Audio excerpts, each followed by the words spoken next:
seems pretty alright compared to all the top other Korean players playing Genji, like Reset, Sniper.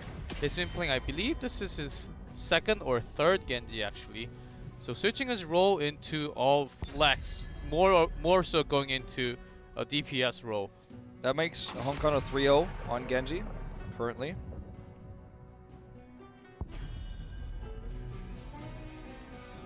I think that this new roster of Tempest has what it takes. Has the melee H82, not having Dami, I think he fits in perfectly, and Sign can also do all that, including Dehaka when Dehaka is needed. Honkano can also play Dehaka for global, and of course there's also Falstead from Lockdown. They have global hero pool. They have the strong Anubarak and all the top hero pool from all the members. I think they have what it takes to be top 2 for sure. They definitely do. And this is just their second time being tested, of course. Having the easier match yesterday, now moving into this one. So still early days to judge these guys, but in theory, I think you're correct. I'm always worried, and I always say this when this happens, but when you've chosen first pick in a draft and you don't know what to pick, fidget spinners are cute, but I'm not smiling as Darvish is right now. It's going to be the Anubarak first pick. Perhaps they were thinking about their secondary picks there, as Anubarak seemed to be the pretty obvious choice with Genji and Uther removed. So let's see the plan now for Tempest. H82 looks pensive. I want to play Anubarak. Well, he can. He can do all the melee assassins he wants to. Some options open. Malfurion, if they want to give that up, they can take the Haka in here. And even Falstead, which Lockdown will be playing. Sometimes he even plays Gul'dan with Ario. So there are lots of comms they can start it off with. But even taking Gul'dan Ario, I think they can bring that down a little bit. Maybe picking some other supports or strong front line like the Haka and Genji's banned, so it's Malfurion first, and see what they pick with this. This is the first time they've drafted like this. They've never prioritized the Greymane and the Malfurion before, but this is also the first time that Anubarak was first picked against them in HGC Korea Phase 2. So their response on the fly is to take the Malfurion and the Greymane. And, you know, they may get a secondary support for the Greymane later. They don't necessarily have to. Tastar can work well with this. So Raven looking towards DPS now. Will they commit to the Li Ming? Or do they want to save that for later? Already the Greymane, the Genji removed. An awkward situation for them. Vala Ariel available. But will they be, if they show it now, the Tastar gets banned 100%. They don't have the secondary support for it. So it's risky. It's not really their style of play either, the all-in on one hero. They don't like to play that way. They don't like that style. It's going to be Tyrael. And Kael'thas coming back. I don't think they're going to pick Stitches here when they already have double warrior front line. Kael'thas, of course, so strong with the wave clear on this map. Of course, there are small choke points that the living bomb can go off on the other opponent members also. So it's a great pick, of course. But they're lacking support and much of the DPS. They need another secondary source of DPS. And they're thinking already that if they are allowed to have Kerosene, they will bring a lot of DPS into play as a support. So removing a lot of damage into the second ban phase. Interesting they would commit to the support choke here. I think the reason why is because it was a safe ban. That's why they highlighted the Rhaegar as well. They couldn't really take one over the other massively, so they decided to go with the Kharazim. Zeratul ban here is good. But the draft of Raven lacks synergy currently. You know, there is the ability to link together the gravity lapses with Anubarak's Impale, or perhaps even his Burrow Charge. Probably see the Convection coming out, and there's no real harassment on the side of Tempest to punish that yet. It's part of the reason why we see the Zeratul ban here. But the Tyrael, he doesn't synergize with Judgment for anything at this point. They don't have a melee. Maybe they run into a big melee coming forward like the Sonya or something like that, but that puts them 3 tanks, kind of 3 warriors. So Tyrael does somewhat synergize with the dive of a Nubrog if you take Sanctification. The draft just doesn't have a theme, as we like to say. Now that you've got the Arthas, the somewhat soft counter to Tyrael coming in for Tempest. Yeah, if Raven had like Greymane available, it would fit the theme perfectly. But Greymane already away, taken away for Tempest side, and Arthas ETC making a comeback on Spider Queens only. This is the second time picked for Korea. Okay, I like this ETC pick. They want to have the fast rotation, not even considering about Kel'Thas taking Convection when he's having high stacks like 17, 18. That's the exact time to go in for the gank and take the kill, reset, make him lose all the stacks. Yeah, it's just that they lost the Zeratul. Genji is out of the picture. They don't have, you know, they can't run Illidan with this comp, so they decide to take another different way to harass Kel'Thas to punish him for getting those stacks, or trying to get the stacks, I should say. Will we see something like a Nazebo here for Raven, just trying to get list stacks, trying to go for late game, or perhaps some other sort of crazy protection with a Medivh? Don't know. I feel like this is kind of a dead end on the draft for Raven. Azmodan again, and the Rhaegar coming out here. So is this real? It is real, but third Azmodan on the 3rd day. Oh goodness, lots of pokes. Lots of pokes though, coming out from Raven. Lots of pokes and wave clear actually. They can get their Azmodan can actually get stacks pretty easily with this comp, with the flame coming out from KT. Certainly can. I mean, this is definitely a very poke-oriented composition, but there's no escape for Kel'Thas. There's no escape for Azmodan. And when you have ETC plus Arthas and the roots coming out from Malfurion, solid DPS on the side of Tempest, I think they could just be happy with, just gonna literally say Chromie. You have these heroes that get stunned, get rooted, and they just get blown up. The only spell damage defense they have was a Nubrok with his Dampen Magic. The passive spell armor coming in for Tyrael. So Nubrok and Tyrael is somewhat anti-mage in that way, but Kel'Thas, Azmodan, they will die immediately to the combos coming out from Chromie. This is going to be perhaps a very one-sided game if we don't see something new and mind-blowing on the side of Raven with this draft. The second time we've seen Azmodan, it was yesterday we saw it fail on the side of Blossom. Can Raven show us something different here on Tomb of the Spider Queen? Let's find out for game number 2.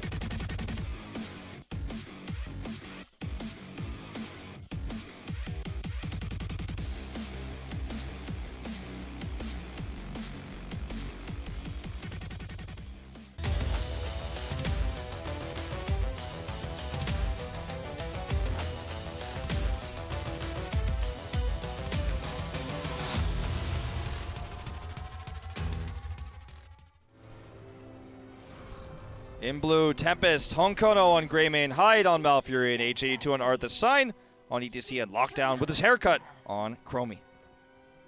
Had to mention the haircut. Keeping it short. And in red, Raven, Darvish on Tyrael, Hamlin on the Nubrok, and Max on Kel'Thas, DeYoung on Azmodan, and Chom on Rhaegar. Oh, Lockdown got hit. Guys, this is not the Mage Brawl. This is not the Azmodan Brawl. But this is happening. It's happening. It's also Convection. The poking war is real. And seems like we'll see the first kill going down already off the Tyrael. He's going to get signed, though, with his passive. So it's a 1-for-1. Could have been worse.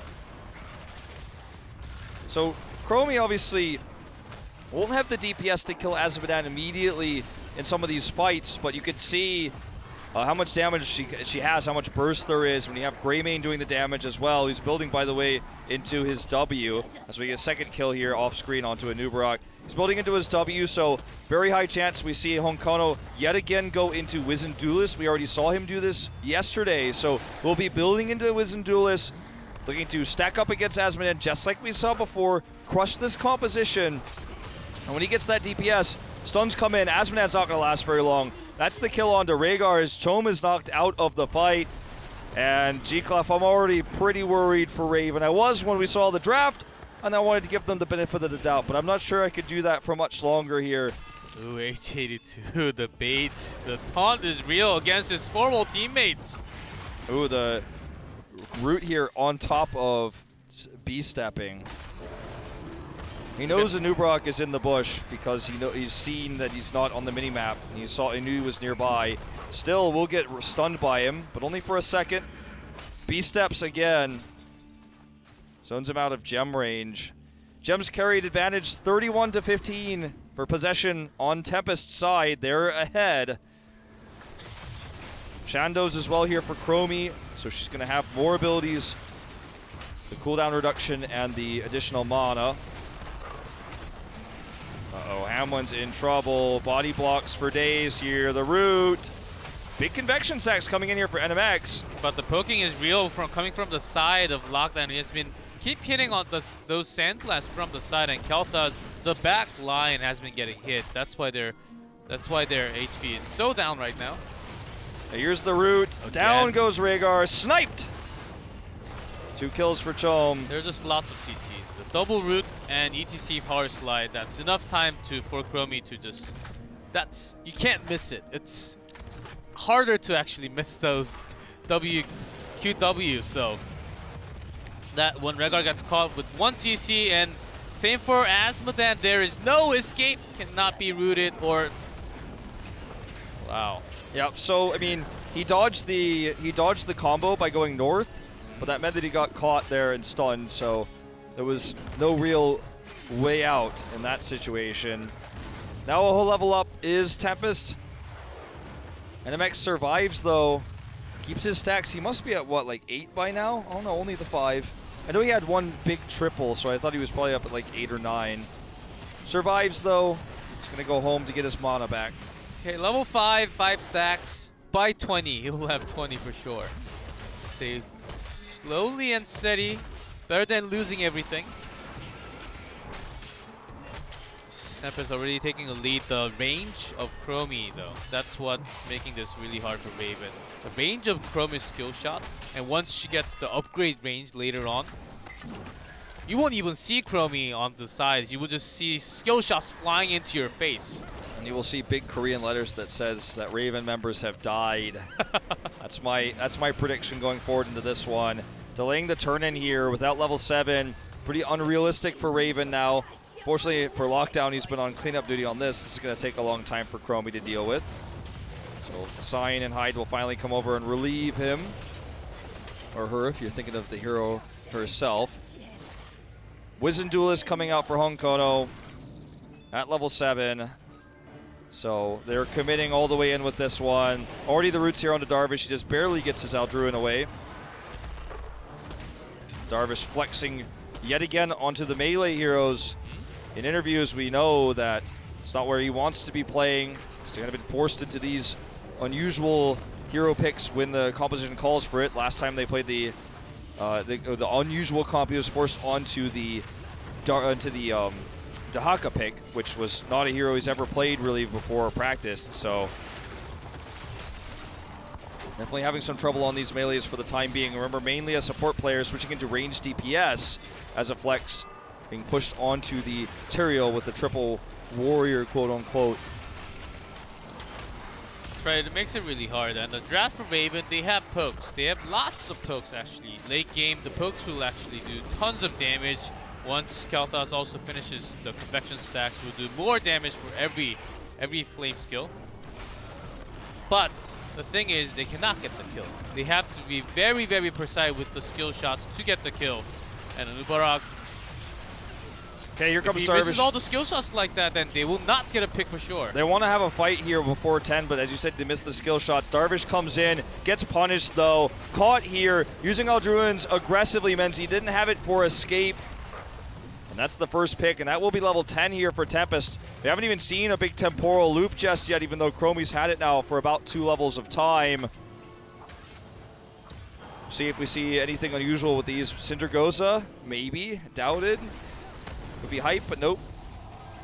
And ETC holding it for now almost certainly will be the mosh pit, although we could see some big plays with stage dive, so no reason to lock it in until it's ready to be used. We see a 6-minute 25 boss play coming in now at level 10 for Tempest. This almost never happens on this map.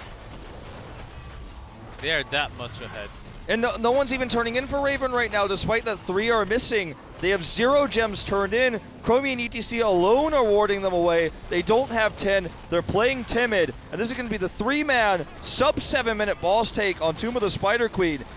See if they can get some turn-ins here. Here's 48, 2 away. Hamlin was the only one, and he was holding 48. So 2 away, of course, but did get the boss away. And let's see when they will get the rest of the 2 gems in for the summon, but right now this boss will work on this keep wall and even onto the keep if they have every member up here. Dion trying to do what he can with all shell burn to try to slow this boss down. Keep wall is already history. NMX targeted here. Goodbye the stacks. Pop go the stacks indeed, as Dion says in the chat. Pop go the stacks. Ooh, that's cool. Okay, so literally popped off the map there. I guess something happened. So obviously what he was trying to type was PP, which is the Universal Korean pause command, to ask the referee for a pause. So apparently his PC turned off. I assume that means NMX, who stood there in the combo and died, and lost all of his convection stacks.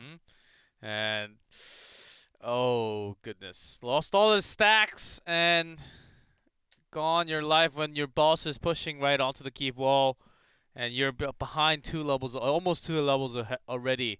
That's not a good news for sure for Raven, and Tempest is taking this one as easy as it gets. Let's lighten the mood, G-Clef. I want to ask you, what's your favorite kind of pop, since this is so topical right now? Because there's a lot of types of pop. There's popcorn, there's soda pop, there's K-pop, there's J-pop.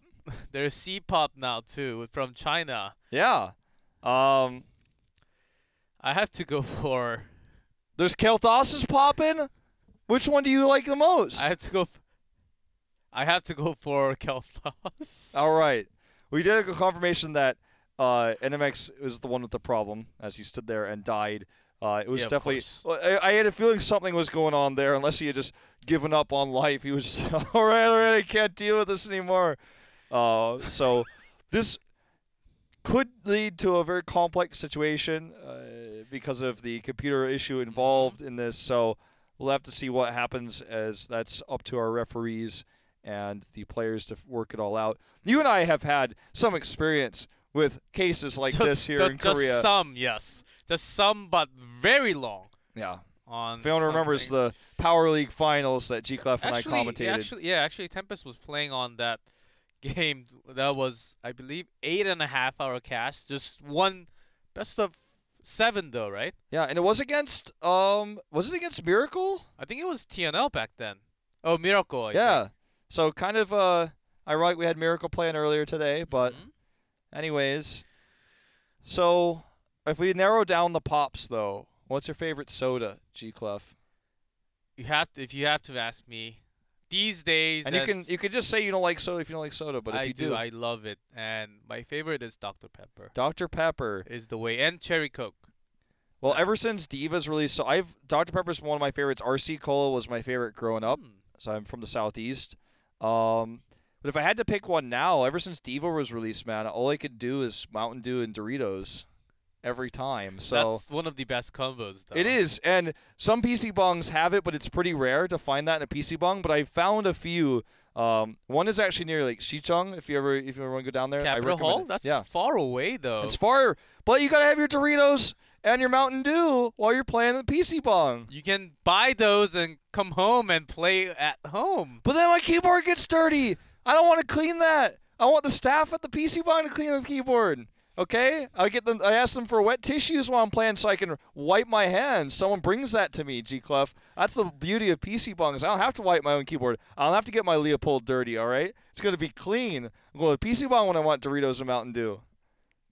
All the heroes are free in the PC bong. That's right, and you get extra EXP sometimes. You get extra EXP. Along with the friends if you have them playing. And you can actually also see who's playing heroes nearby, and you can add them and play together. That's one of the things about the PC Bang. When we were down at Busan, we had some Heroes players coming up to us and saying, "Are you Wolf and G Clef? Like, can we play together?" That was cool. That was really fun.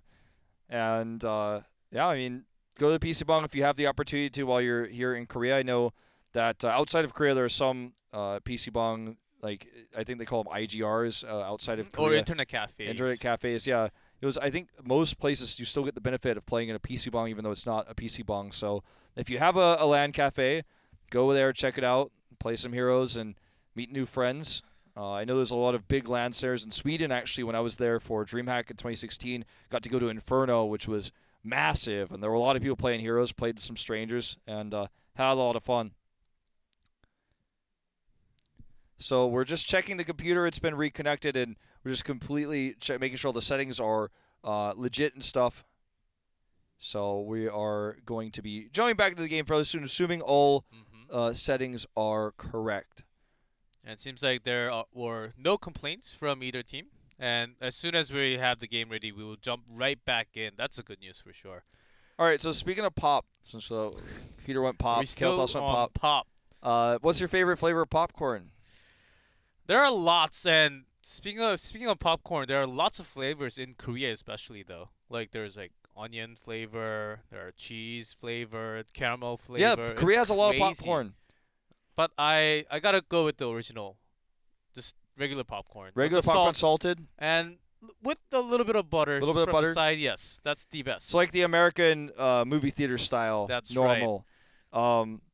Have you ever had chocolate caramel popcorn? Chocolate caramel popcorn. It's pretty rare, but it's out there. It's really good.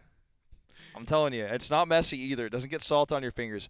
I'm all about no salt on the fingers because I'm playing games all the time, using my phone all the time. I'm a nerd, all right? Look at you, Mr. My food needs to be clean, okay? Look at you, Mr. Clean, but not in other places, making other places dirty. Yeah, that's what I do. I go to the PC Bang, make their PC dirty. I guarantee you, everyone right now, because you're all just sitting at home, you're listening to us buy time here. Take your keyboard, flip it over, and shake it right now. You'll thank me later. Or maybe just because we don't know how long we're going to have till this game's ready, maybe you go get your keyboard key popper offer. You pop all your keys off. You can get your keyboard clean while you're waiting for the game to start. And I always do that monthly with my air spray. I get every dust out of the way and put it back in. And I always mix some things up, like the middle keys, like the G key, or the left control key is on the other side. So I have to switch that around later on. It was always a harass, but every month or so, you need to do it to keep everything clean, you know? Yeah. So you gotta keep it clean, man. Wipe your desk down. Go get a rag right now. You know that smudge's been on your desk for a few days? Maybe now's the time to clean it, okay? Or maybe you just go get some pop out of your refrigerator. That's right. Maybe it's time to drink it. All right, last question, Jacob. Run out of pop things. All right, I got two more, okay? Just in case, actually, I got two more. So what's your favorite type of pop in terms of music? We talked about J-pop, K-pop. There's regular pop, like American pop. So which one? You said C-pop is a thing now. Okay, so let me just update on to the call. We got a call in our heads. We are trying to reconnect to the game, and it's not reconnecting right now. So maybe there is a chance of having a rematch later on. We just have to wait for a little bit. So to answer your question, though. Yeah, answer my question. Psy is the way. K-pop all the way. K-pop is your pop? Yeah, the K-pop, but only Psy, and only few of them though. Not the girl groups and all that. No. Yeah. I'm not into those, but pop. USA, the real pop, the original pop, of course, since all the way back in 1990s. But K-pop right now is the way to go. I would have to agree with you. I like Psy a lot, and you know, I'm not really into the girl groups, although I can sing IU at the karaoke, and I will do it. I will go to Noribang with you and do it. You did it. We might do it tonight, man. After this, not tonight. I need some karaoke after this series. Guys, if I'm not here on Friday or something wrong with my ears, it's whose fault it is. Well, look, I mean, I think you should be plenty safe to recover after 5 days. I think it'll be all right, G-Clef. So I think we're probably going to have a regame because that's usually how these things go. So it's fine. The game wasn't that far in, but we're getting an update.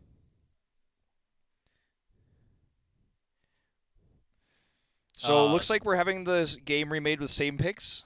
Yeah, that's correct. And seems like the delay has been solved, and it's we're just remaking the lobby. Yeah, it's remaking with the same picks though. So we'll go into Spider Queens once again with the same exact picks. Maybe. I think it works a little bit better for Raven because they can refresh everything. Maybe not go for go for Convection this time. Play a little safe, go for mana instead. And, you know, but you can't, too bad you can't really change the Asmodee pick though. No, I mean, I think that we're probably going to see a very similar early game to the one that we just saw. At least he wouldn't have lost his Convection stacks due to his computer turning off. So I know a lot of people might be upset that the game is being remade, but due to technical difficulties, it's the fairer thing to do considering that literally you couldn't dodge that combo because his computer turned off. It's happened to all of you before. You've been on the reconnecting end of Heroes of the Storm. Everyone's lost connection from the power. Your mom restarted the router like while you were in the middle of a game. She was so inconsiderate. She didn't ask you before she reset the router because her laptop wasn't working. She was trying to send an email. We've all been there. Okay, so this is the case for NMX. Maybe just a spark hit inside the computer, restarted. I don't know, but we're getting that lobby reset. And, yeah. I know it's been a little trying time for everybody to get through this as we've gone through a lot of pop discussions. So it looks like we are actually going to take a break. If I heard that correctly? Break from us, yes. All There's right. going to be a break from us. You guys get to rest, stop listening to us. But we'll be back after. It seems like it's going to be a short one, so we'll be back right after the break.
We're back, and the game should be back as well. As far as I know, they're going to be jumping straight into it as soon as the players are in, as is the way of lobby creating. We have everyone load into the game to ensure no more issues. The game is paused, and when the commentators are ready to send it over on the Korean side, we'll unpause the game. We might even do another little fly-in where we announce all the players in each hero, etc., etc. But I promise, guys, the wait is almost over. It should be over, and we're going right into the game. There we go. Same picks for both sides. Yeah, I'm not going to read them again. You guys can read them if you want, or if you forgot. And Raven really getting outplayed by the long range of Chromie from the beginning of the game. So this is a refresh, fresh start. And they picked the same heroes, but I think they can change the talents. So, but we will see the exact same talents coming out. Yeah, I don't actually know for sure if you're allowed to repick talents. I know that there have been different rulings in the past, but we weren't actually told. But for the time being, the talent picks are the same. We'll see if there are any changes later on that we notice, but yeah, can't be switching into Mana Addict to get the barrier. Did have, I believe, 8 convection stacks there at the end when he eventually died. Had 6 before, and this was picked off. So lost the stacks, but lost also connection to his PC. So back into it now. Everything is normalized. We'll see if Raven can have a stronger early game. They didn't at least get first blood against them immediately. We had the 1-for-1 trade last game. This time, looks like they're playing a little bit more passively. Yeah, they need to do that because the rotations from ETC, Malfurion, and Chromie, it's just so powerful once you get locked onto one CC.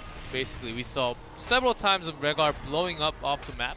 So this time, they're being a little bit more passive and really working on the wave clear, a little bit towards their map. So NMX very aggressively positioning, looking for another convection.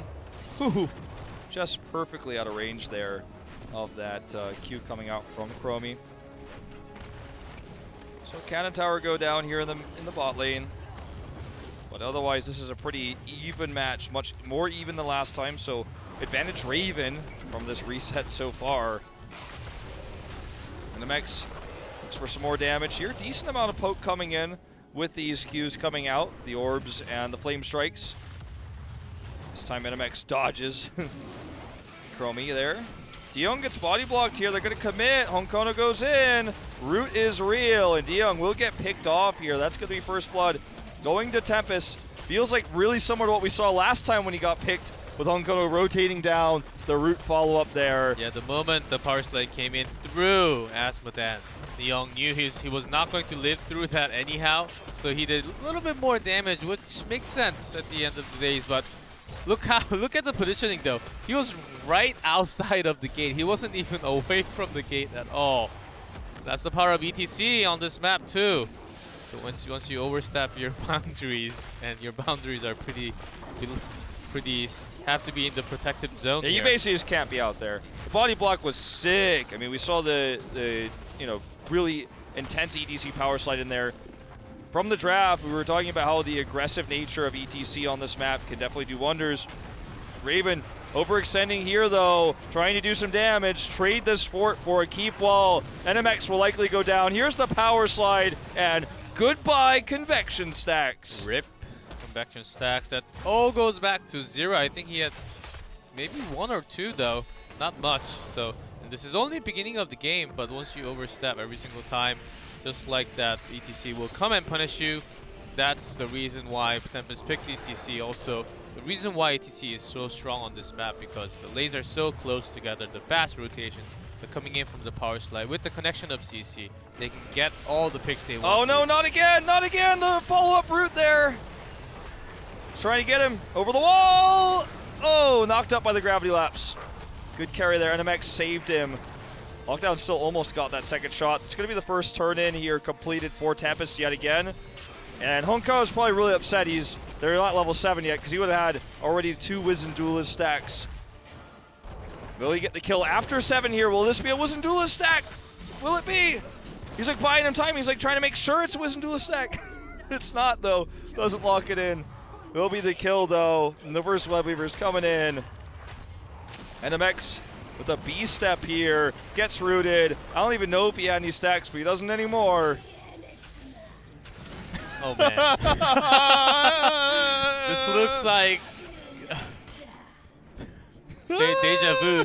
So deja vu to me. We're about to lose it. Don't lose it, Wolf.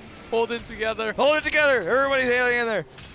All right, so what happened last time was we got the level 10 to level 8 with the boss at, I think it was 8 minutes, 8:30. See if they can improve their personal best on boss timings on this map. Maybe bring it up to about 7 minutes this time. If the game continues to be a similar way as it was last time. H82, been hyper aggressive, will be peeled for here by Sign.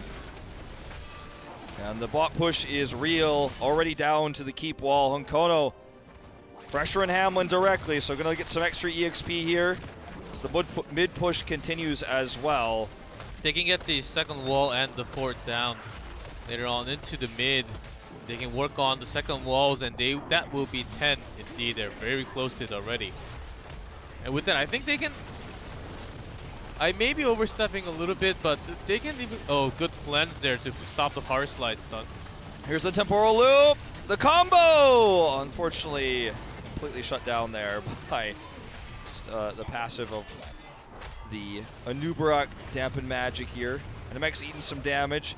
Here's level 10 though, much faster this time. It's 10 to 7, about 7.5. So they moved up about 1 level of EXP, better than they did the previous set. They have 42 gems in their possession. Look to turn in here.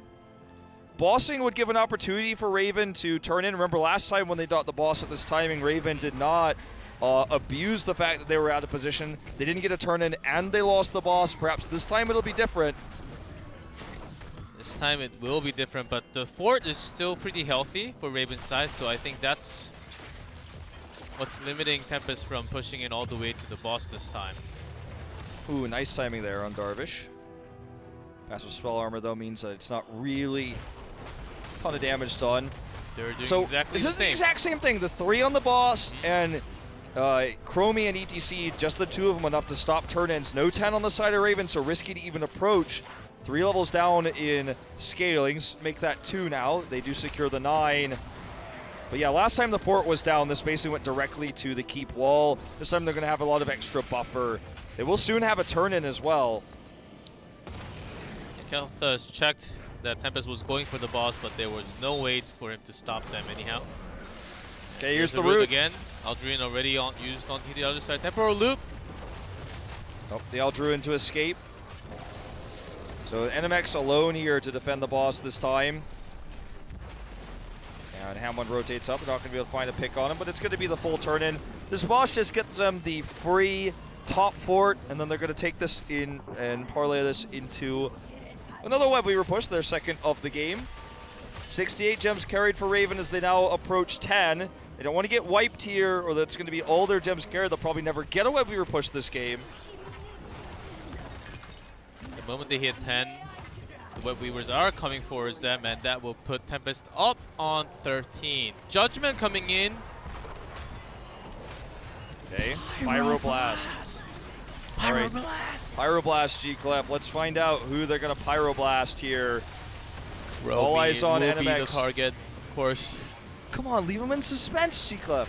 All right, Dion goes down. It's not actually even Chromie, it's Honkono, who will just eat it and walk away. Chromie too well positioned there. So Judgment still hasn't been used just yet, but we are going to see a big Twilight Dream potentially paired with that. There's not too many Wisdom Duelist stacks for Honkono. I think he has 3, if I'm not mistaken, because he got it when he was at 2 kills. I actually might just be the 2, because he didn't get that Tyrael kill with it, remember, right after level 7. Though, without the Pyroblast and without all the burst damage that they can really do, they just have some poke. I don't know if Judgment will be the best option coming out from Tyrael. Maybe he could have went for Sanctification to provide extra safety for both Asmodee and Kelthas. Well, they will defend this web weaver push in the bot lane, and actually looks like they're going to keep their keep alive just barely. Here's the commitment now onto H82. There's still Judgment available, but Sign's coming in. Great cleanse and Ancestral Healing on Dion. That leaves his Aspetan onto without any HP. No heals coming out from Chum, and NMX seems to be the barely no survives. pop though, no pop. No pop this time. So sad. No pop Bible Thump. Well, but they will get the keep for sure, and that's a good trade, of course. They got the keep and a kill, and of course, 3 levels ahead still. The Cocoon didn't really do much for them, and now it's the 3-level lead, as you just said. This might be a perfect game. That would be one upgrade here for Tempest to the last one. Oh, 5 stacks. Oh. So sad. So sad. That's why it's a big risk to go for the convection. And if you know that you're outranged, outpoked by Chromie from the other side, it's... Hammer with the sly 49 gem turn in denial at max range perfectly. Just Chromie things. Only 25 gems in possession for Tempest, 15 carried. So not going to be able to get a Web Weaver off of this denial, but they do force Raven back. Maybe we'll see the Pyroblast onto the Chromie this time. Maybe he can find the right angle. So as far as I can tell, every other talent pick has been the same on the side of Raven. They didn't have 10 last game, so... It's tough. Chromie also has timeout, so it can, I guess, cancel Pyroblast from coming in, just like Ice Block. So. Yep. And Ice Block is there. But Rib stacks again. Pop! Mosh Pit here for the solo kill. They even commit the temporal loop. Judgment here for Darvish. Comes in a little bit late, but does get all the gems, though. He gets the gems and Darvish gets out. Holding 79. That was well done. Using Judgment to go in to pick up the gems and come back with the Aldrumans. I've never seen that play. before. Hey, it's Darvish's first televised match on the Tyrael, but he's already a pro at least gem collection. Gonna see level 16 reach the double talent tier advantage, the Dream. 16 to 12. You see the roots coming down here. The Ancestral will connect onto Darvish, who keeps his 79 gems for the time being. I don't think they will even get a chance to actually turn everything in if Tempest gets a few more kills here. The Gold Giants are here to press onto the core now, doing direct damages. Lockdown's just poking as best as he can. The Siege Giants, as you mentioned, the catapults coming in now from the bot and the mid lane. Soon to be stacking up on the core. Shields nearly down.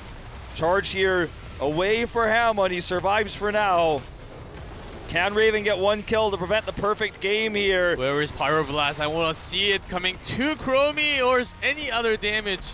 Okay, this could be a kill if he gets the Pyroblast onto Chromie. Well, assuming she just messes up. There's the pop onto Kale Thaws.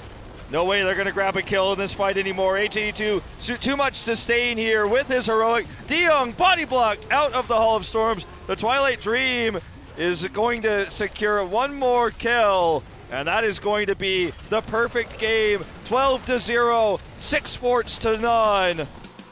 And that is Tempest securing the remake win on game number 2. Pop goes the Raven.